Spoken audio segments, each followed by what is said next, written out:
Hello बच्चों, let's read the question. The question says two spheres A and B of exactly same mass are given equal positive and negative charges respectively.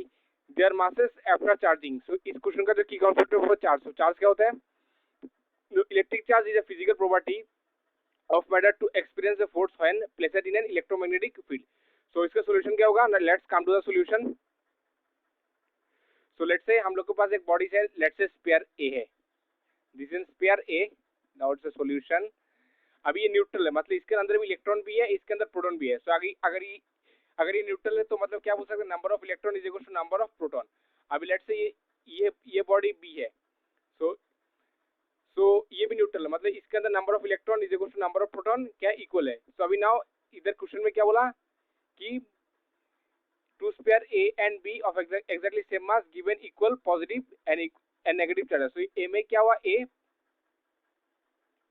Positively charge होगा, मतलब क्या होगा, मतलब ए से कुछ electron हम लोग ने बाहर निकाल लिया, मतलब कुछ इलेक्ट्रॉन का डिफिशिएंसी होगा. मतलब ए बॉडी के केस में number of electron less than number of proton हो गया, मतलब प्रोटॉन का नंबर ज्यादा है इलेक्ट्रॉन के मुकाबले, तभी ये पॉजिटिवली चार्ज हो गया.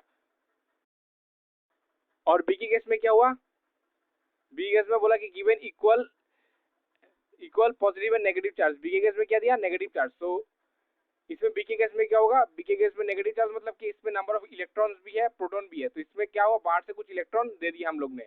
तो इस केस में क्या हुआ, बी के केस में number of electron greater than number of proton. So हम लोग को पता है कि इलेक्ट्रॉन का भी कुछ मासेस होता है. So let's say this is a body A and this is a body B. So electron का भी कुछ मासेस होता है. एक बॉडी के केस में क्या हुआ, इलेक्ट्रॉन को हम लोग ने ए बॉडी से निकाल लिया. सो मतलब ए बॉडी का क्या होगा, मास डिक्रीज होगा. For a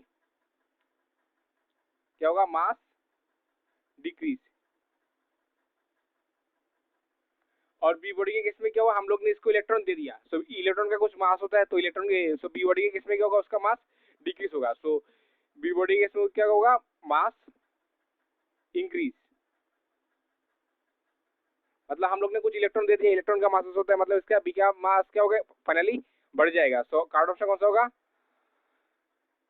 mass of remain unaffected, ये नहीं हो सकता. Option B mass of A greater than mass of B, ये भी नहीं हो सकता. Option C mass of A less than mass of B. So C option correct. और option D nothing can be said, ये भी नहीं हो सकता. तो C is the correct. So I hope you understood it all. Best of luck.